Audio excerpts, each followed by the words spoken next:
And good evening, good afternoon, good morning, wherever you happen to be in the world. You are joining in on the Take the Work Out of Networking session. We are making a recording for people who could not be with us live. So this is not exactly like what we did with the interaction with people in the room, but this is the gist of the material. I wanted to put it out there and make it available to you in case it is useful to you, especially for Toastmasters, as we get into conference season. I happen to be a member of District 63 Toastmasters, and we are getting ready for our annual, used to be spring conference. We're doing it just once a year now instead of twice a year. But that's coming up here at the end of April for those of us in District 63, which happens to take in Middle and East Tennessee, parts of Virginia, I think maybe a little bit of North Georgia. That's just to give you a sense of where District 63 is. In any case, we hope that this will help you not only with networking at Toastmasters Conference, but in fact, these are skills that you can take out and use elsewhere in the world. So we're not going to be real fancy with our webinar here today. I'm just going to share the information as it comes out. Not a lot of fancy editing or that sort of thing, but I hope useful information. So to start out, for those of you who do not know me, it might, well, maybe for those who do know me, it might be a surprise to know that I'm an introvert. Now, within Toastmasters, there are a lot of folks who are introverts, but we get confused sometimes about the difference between introversion and shyness. They are not the same thing. So let's establish that to begin with. Okay. Shyness is the fear of judgment. There is such a thing as a shy extrovert. We'll talk a little bit more about that later. Right now, what we want to do is to differentiate between an introvert and an extrovert. There are basically two things that differentiate these two. First of all, realize nobody is a pure introvert or a pure extrovert. We all exist on a kind of continuum there. Okay. So the idea of the two ends of the continuum. Extroverts get their energy by being around other people. Introverts recharge by being by themselves. Okay, that's just a different way of mental processing. The other thing that really differentiates, and this comes more into play as we're talking about things like Toastmasters and speaking and communication, introverts want to form their thoughts before speaking. Extroverts form their thoughts by speaking. And you know who you are. Okay, so there's nothing right or wrong about either one of these. It's just different ways of thinking. I do find that a lot of folks who are either shy or introverts will wind up coming to Toastmasters because they are seeking to communicate more effectively. I will tell you honestly, as an introvert, I'm a social introvert. I enjoy being around people. I'm going to enjoy going to this conference. But I will need some quiet time afterwards in order to recharge. The extroverts will leave the conference more charged up than they went in. Okay, now, as far as that shyness thing, the shy extrovert is sort of the opposite of the social introvert. They need to be around people to get their energy, but they fear judgment. So a shy extrovert and a social introvert can look a lot like each other. Actually, now that I think about it, a shy extrovert can look a lot like pretty much any kind of introvert. So we're not worried too much about the labels here, more looking at the process. You see, for an introvert, networking can be one of the toughest things that we do because can't rehearse that, or at least it feels that way. Okay, it feels like you can't rehearse for it. Now, so as we're talking about taking the work out of networking, one of the insights that we want to share with you is that really you can prepare for it. You can rehearse a little bit. You can set up some structures ahead of time. So first thing that we want to do is to ask, how do you define networking? Now, when I've been in live sessions with people, they will often define networking, about glad handing and shaking lots of hands and all that kind of thing. We're not so much looking for a formal definition, But there is almost a stereotype about what is involved in networking. So think about that just a little bit about how you think of networking now. You may be ahead of the game on this as we talk about this, but let's first of all establish what we're not talking about. Okay, networking is not talking constantly. It is not passing out tons of business cards. It's not even about collecting tons of business cards. Now that's sort of traditional sales type stuff, as people think about networking. I don't know that that's ever really worked for anybody, but this is something that a lot of people think of when they think about networking. Another common association with networking is you got to have your elevator pitch ready. However long it is, 30 seconds, 60 seconds, 90 seconds, time to make your pitch.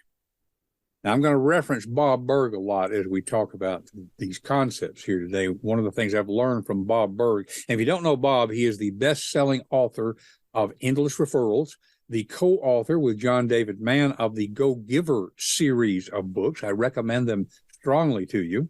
He is a Hall of Fame speaker. That's going to be something that resonates with the Toastmasters here. And Bob really detests that term of pitching. So whether we're talking about an elevator speech or however we might want to soften that, that's not really what networking is about. It's not even about primarily getting your message out. I want to give you Bob's definition for networking because I think it's really spot on. Bob says that networking is the cultivating of mutually beneficial, give and take, win-win relationships. Okay, that's really important. It's really clear there. It takes a lot of the pressure off. As a matter of fact, as we talk about this, we're going to make the point that when we're effectively networking, we're not focusing on ourselves. A lot of you will have heard, of course, of Dale Carnegie's book, How to Win Friends and Influence People, written back in the 1930s. I think it's still a classic today. And in that book, Carnegie talks about an insight that he had.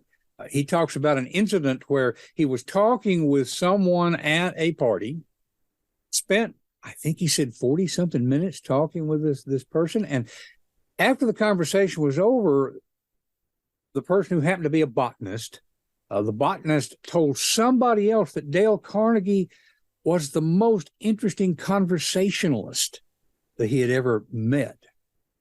And Carnegie, looking at it, said, I'd hardly said anything at all. He had spent most of the time listening. And that's what he says in his book. I listened intently. I had listened because I was genuinely interested. So you see, one of the things that we want to make our point about here today is that this is not a gimmick. We're not sharing a lot of techniques. We're not talking about ways to, as we might think of it, win in the networking game. That's not what we're about here. In fact, Dr. John Levy, who is a behavioral science researcher, says, don't think of it as networking. Think of it as making friends. Those of you who know me know that one of my mantras is connection before content.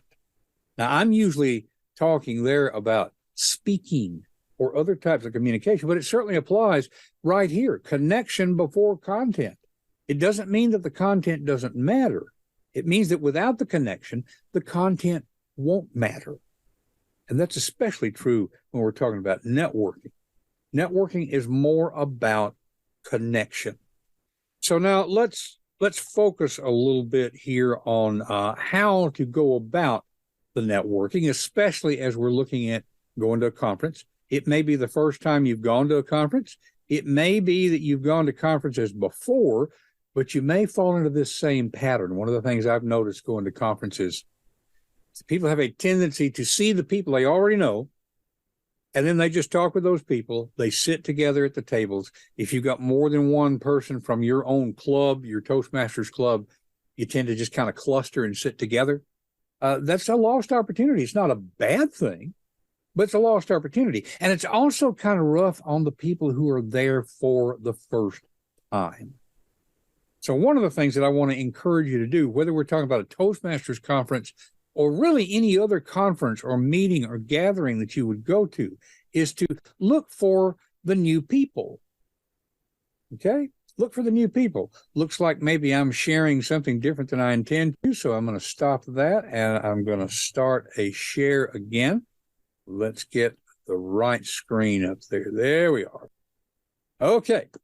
Look for the new people. Don't sit just with your bunch. Go looking for the loners. Look for people who look a little bit lost. And here's something concrete you can observe. Look at body language. Now, if you see somebody who's by himself or herself, this is somebody that it would be really good for you to walk up to and start a conversation with. These are the folks that need to get connected. But you will also see people that are standing 2 and 3 together. They may be somebody that you don't know. Maybe they're new. Maybe they just kind of know each other, and so they're keeping each other company. So where you look for the body language here is look and see how they are standing in relationship to each other. If you've got 2 people who are standing and they're just facing each other, they're turned away from you. I get my turn right here. They're turned away from you. They're not really open to you approaching them. But you will notice people who are standing there talking with each other, but their feet may be pointed out. Or if there's 3 people, like it could be a circle, but one side of the circle is open. So you don't interrupt, but you can walk up and you can listen for a while, pay attention to the conversation as it's going, and then ask a question or make a comment. You approach, you smile, you take the chance of introducing yourself. You might say something like, I don't think we've met before. My name is Don King. I'm a member of the Morning Cup Toastmasters Club. This is for a Toastmasters conference, of course. And so it's really easy for you to lead from that into what club are you folks from? Natural question to ask at a Toastmasters conference. Now, let's look at what we can do as far as some general questions that you might be able to share. Let's look in general here. I want to recommend to you, I've mentioned Bob Berg already, want to mention a resource that Bob makes available out there. He calls it his 10 feel-good questions. Got to give credit where credit is due. These are not my questions. These are Bob's questions. And I would encourage you to go to berg.com/10Q and just take a look at those questions there. Now, Bob puts them out there, but Bob also points out that really you only need to use those first couple of questions to get a genuine conversation going. Again, this is not a gimmick, not a technique. It is about focusing on the other person. I have found that you have to ask a preliminary question or two, because you don't just walk up to somebody and ask the first question because you don't know a part of it that you need. Those of you who haven't looked at it yet, the first question is, how did you get started with X? Well, you got to know what X is first. So, you know, if it's a general type of meeting, not a Toastmasters conference or whatever, it's a cliche kind of question, but you might say, so, George, what do you do? And you're going to hear George is an accountant, George is a teacher, George sells insurance, whatever it might be. So it's a natural question to ask, how did you get started as an insurance agent? Now, even though it's a kind of a natural question, George has probably not been asked this before, at least not a whole lot. George is used to the other person just waiting to say, well, here's what I do. That's not networking. That's not making friends. It's not listening. So you listen. You're getting their origin story, and people love origin stories. If you haven't noticed from the Marvel Cinematic Universe, kind of natural to do that. Now, the second question that Bob recommends is to ask, what do you like best about being an insurance agent or whatever it is that they do? And again, this is an unusual question. Salespeople are trained to look for the pain point.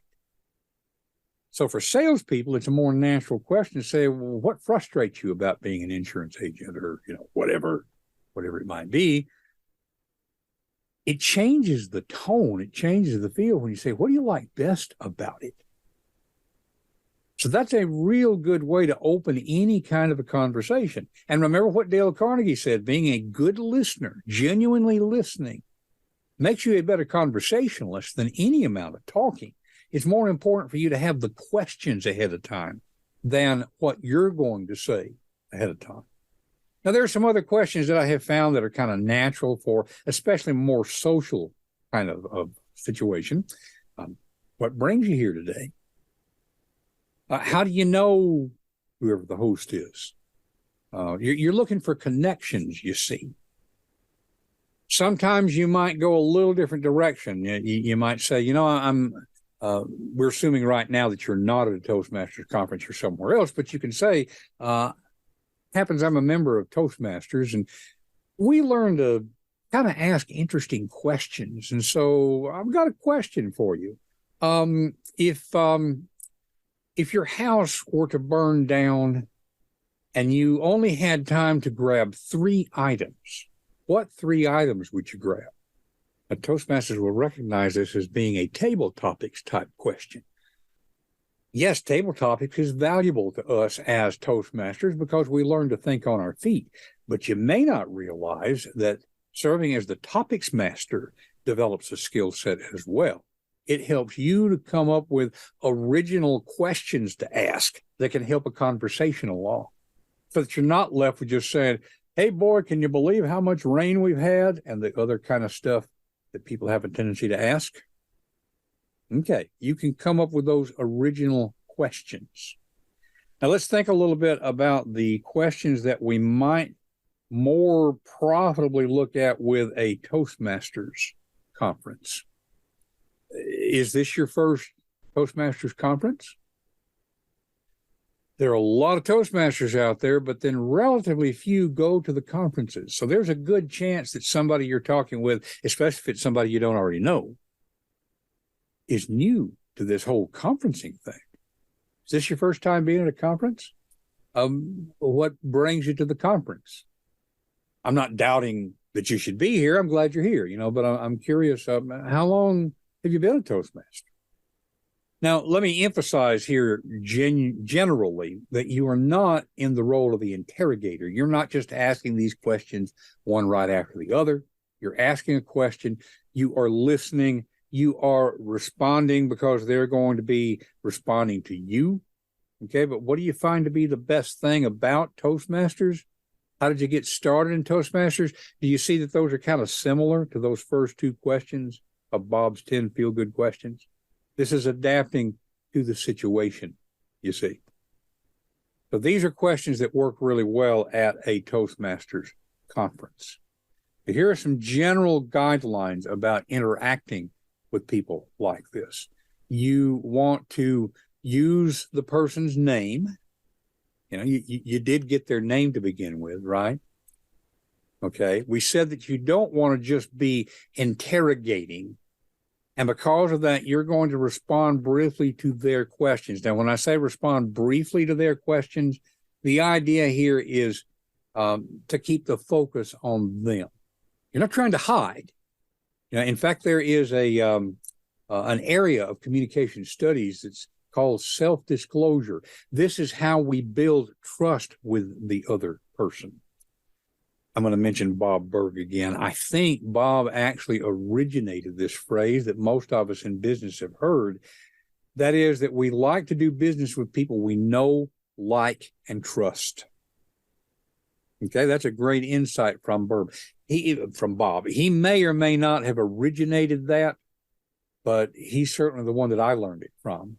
Okay, we like to do business with people we know, like, and trust. Well, this is how we get to know, like, and trust people, by asking them polite questions, not interrogating, listening to the answers, responding to them, judicious self-disclosure. That is the places where we can relate to what they're talking about. But don't take over the conversation. Don't suddenly make it all about me. You're looking for the connection, you see. And here's something that you can really do effectively at a conference of any kind. Again, we're focusing on Toastmasters. When you've met somebody, and especially if they are new to this whole conference thing, really, especially if they're new to Toastmasters, introduce them to other people. There will be people in the room that you already know, or there will be other people that you met a few minutes ago, and you'll recognize that there are some connections there. Maybe they're from the same part of the state. Maybe they work at the same place. Maybe they've gone to the same college. Whatever the connection is, then you say to this person, hey, let me introduce you to so-and-so. Take them over and introduce them. Make that connection. That's going to help them to deal with this whole thing of the nervousness. And yeah, we talk about being nervous in the networking situation, especially those of us who are introverts. Remember, introverts want to form their thoughts before speaking. Well, this is where you can have this context kind of in place ahead of time, but they may not know that. And so you can help to provide that structure for them. They may feel what they would call nervous. I have learned to think of it not as fear, it's energy. Part of what I do as the confidence cultivator. It's not fear, it's energy. So harness that energy. Take them and introduce them to somebody else. Now, I want to go a little different direction at this point. There is some preparation that you can do to then help be connected, stay connected to these folks.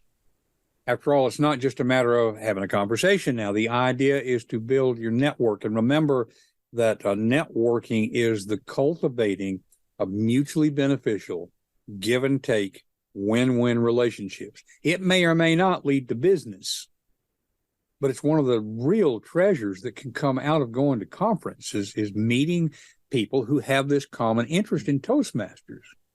You'll probably want to connect with them a little bit more. And so there's two things, actually three things I'm going to share with you to make follow-up easier. One thing that a lot of people don't realize is that if you've got one of these things, first of all, if you're not on LinkedIn, I strongly recommend that you get on LinkedIn. You may think, well, I'm not looking for a job. LinkedIn is not about looking for jobs. They can be part of it. But LinkedIn is about building networks. As Harvey Mackay used to say, he titled a book by this, as a matter of fact, dig your well before you're thirsty. You don't want to be networking when you're looking for a job. This is something that you do ahead of time. But there's all kinds of benefits that come out of LinkedIn. It's not, how shall we say, I don't find it to have the toxicity that a lot of other social networks do. It's focused on business, but you don't have to be in traditional business. Some of the best use I've seen of LinkedIn comes from people in higher education who are not particularly profit-driven, you see. But you can find other people who do what you do. You can learn from each other. You can refer people to each other. So LinkedIn is one of the best ways for you to foster real relationships of common interest. It's free. If you're not already there, I strongly recommend that you get a LinkedIn account and then take your phone with you when you go to conference, because a lot of people don't realize that you can do this. If you take your phone, go to your LinkedIn app. Let's get back to sharing the screen again here. Most people who are used to LinkedIn know about the search box up there. Okay, so if you just tap on the search box as if you were going to search for someone, the next screen is going to, went a little too far. Next screen is going to look like this. I fuzzed out what came up there because there's other people I'm connected to there. And they don't even notice that little square over there on the right. If you tap on that square, it will let you generate a QR code. Now, this is what it looks like when I have generated a QR code. I want you to notice it's got my code, and it's also got scan. If somebody else has pulled this up on their phone, I can scan it from here. You'll notice down there at the bottom where it says share my code or save in photos. You can, I recommend that you save it, because once you've got it in your photos, you can just pull it up from there without having to be in the LinkedIn app. It may be that you just want to share it immediately. In any case, what it will generate is something that looks like this. Now, those of you who are watching this recording, you can take your phone. You don't have to have the LinkedIn app up. If you open up, I happen to have an iOS thing here. If you open up your camera, which I'm doing right now, and hold it up to the screen, then you are able to scan that, tap it on your phone, and it takes you right to my profile, to where you can click follow or click on more and then click on join. That is what you would do for me, because I've got creator mode turned on. So if you want to connect, you got to go a little bit deeper. You got to click on more and then connect, I think is the button. But you can just click follow if you want to. I will see that you have followed, and I may reach back out to you. So if you've got this on your phone, you can say to somebody, hey, let's get in touch. Here's my LinkedIn. They can scan that and they can connect with you. It's like a virtual business card. Free of charge. Just part of having a LinkedIn app. So I strongly recommend that you make use of this. It just makes the whole connection thing easy. Now, speaking of business cards, I do recommend that you have a calling card or a business card of some kind. Here's one of mine. I'm going to be taking these with me to conference. It doesn't have to be a business card. It can be an old-fashioned calling card. It's just a name and a phone number, a name and email address. Make it easy for people to get back in touch with you. That's the whole point of going to these things, so that you can make connections.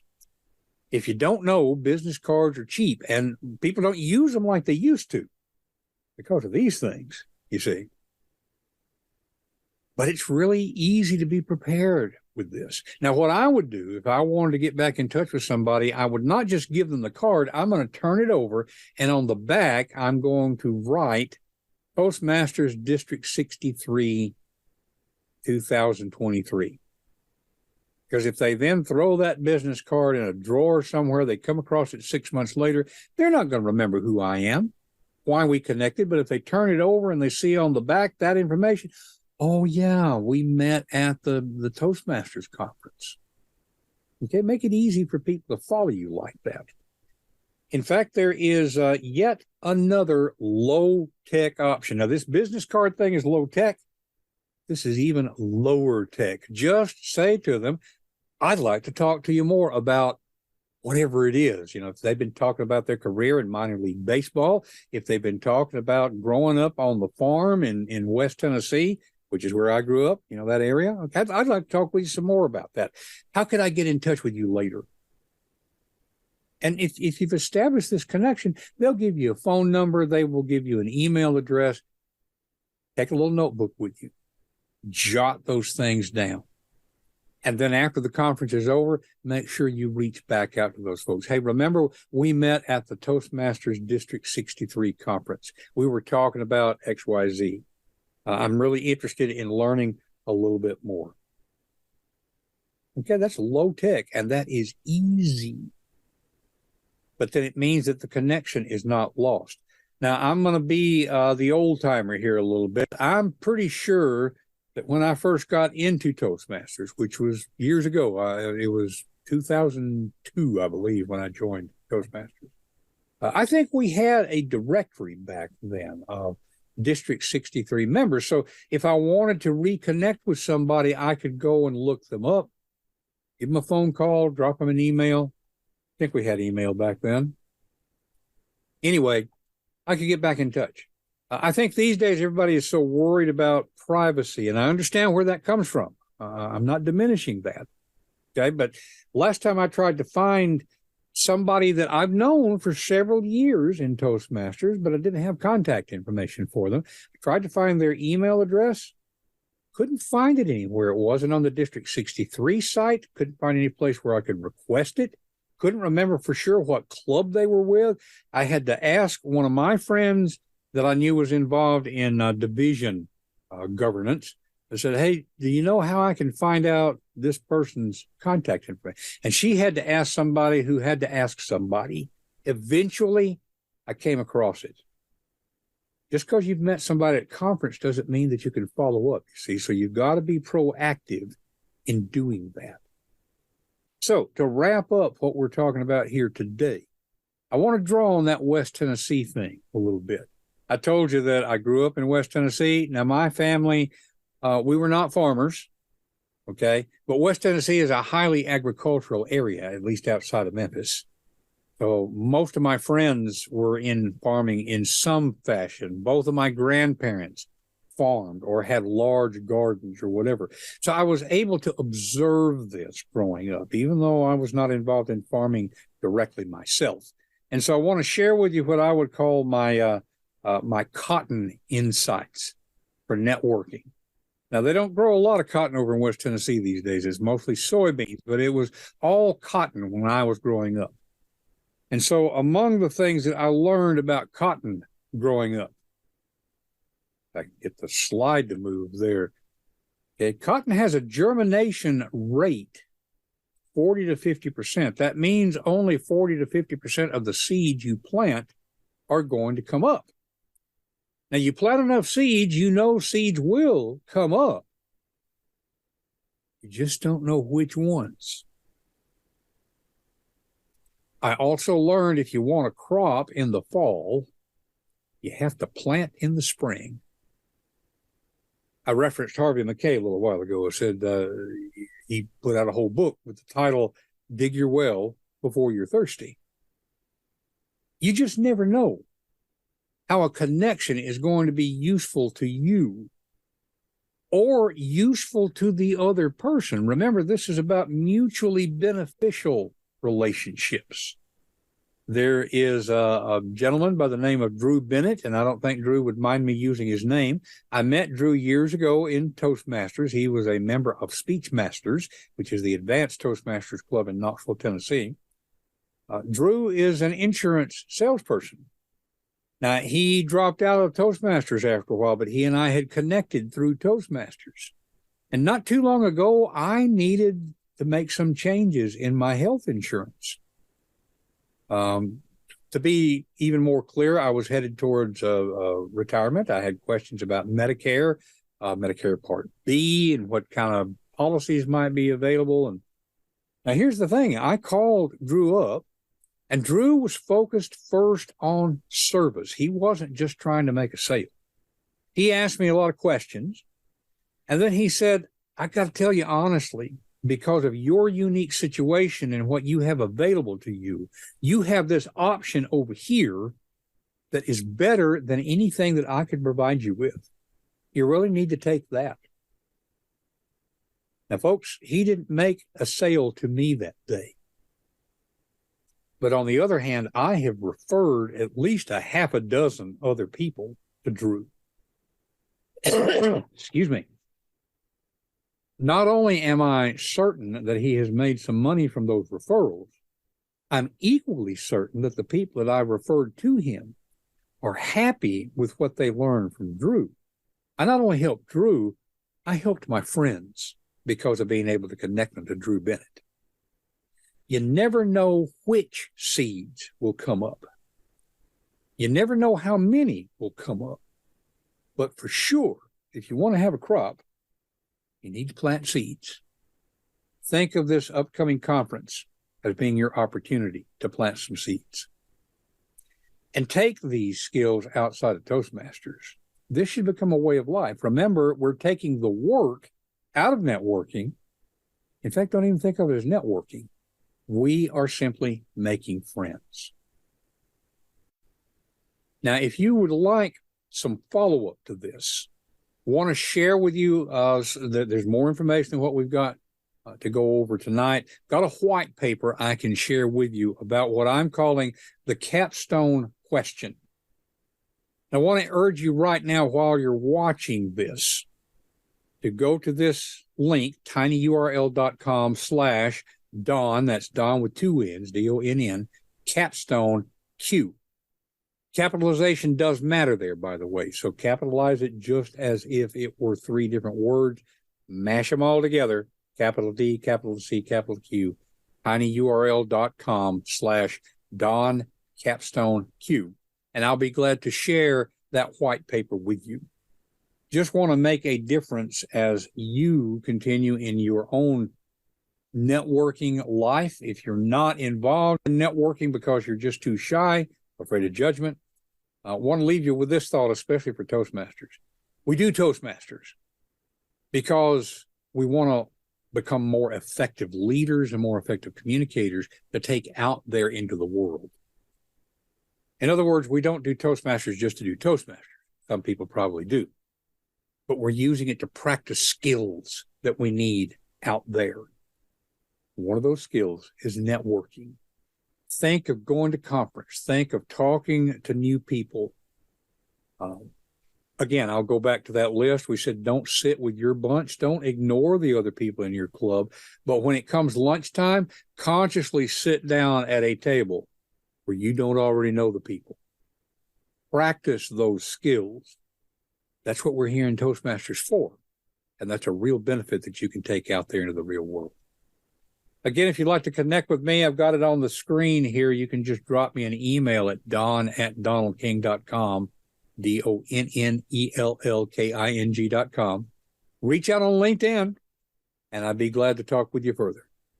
In any case, I hope you have a good experience at your next networking event. And remember, take the work out of networking. Just make friends.